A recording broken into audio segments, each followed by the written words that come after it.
நடிகர் ஜெயம் ரவி தன்னுடைய மனைவி ஆர்த்தியை விட்டு பிரிவதா தெரிவிச்சிருந்தாரு. ஆனா இது தொடர்பா ஆர்த்தி தரப்புல இருந்து ஒரு வார்த்தை கூட முதல்ல வெளிவரல. ஜெயம் ரவி இந்த விவகாரத்து தொடர்பா அறிவிக்கும் போது இருவருமே பரஸ்பரமா பேசி இந்த முடிவை எடுத்திருப்பாங்கன்னு பலரும் நினைச்சாங்க. ஆனா ஒவ்வொரு தகவலா வெளிவர ஆரம்பிச்சது.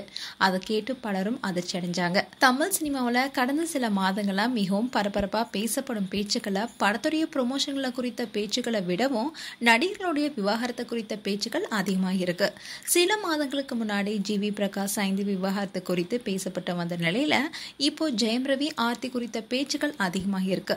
ஜெயம் ரவியும் ஆர்த்தியும் விரைவில் விவாகரத்து செய்ய இருக்காங்க என்ற பேச்சு அடிப்பட்டதிலிருந்தே இப்போ வரைக்கும் இந்த பேச்சு ஓய்ந்த பாடல. அதிலும் குறிப்பா பாடகி கெனிசா தான் இவங்களுடைய விவாகரத்துக்கு காரணம்னு ஒரு பக்கம் புகைச்சலும் வந்துட்டு இருக்கு. ஆனா இந்த புகைச்சலுக்கு ஜெயம் ரவி முறிகட்டினாரு. இந்நிலையில தன்னுடைய மனைவி ஆர்த்தி மீது ஜெயம் ரவி காவல் நிலையத்துல புகாரும் கொடுத்திருக்காரு. சமீபத்துல தான் ஜெயம் ரவி தன்னையும் பாடகி கெனிசாவையும் இணைத்து சமூக வலைத்தளங்கள பல்வேறு தகவல்கள் வருது. எனது பர்சனல் வாழ்க்கை குறித்து பேச வேணாம், என்னையும் பாடகி கெனிசாவையும் இணைத்து பேசுறீங்க, இதெல்லாம் வேணாம்.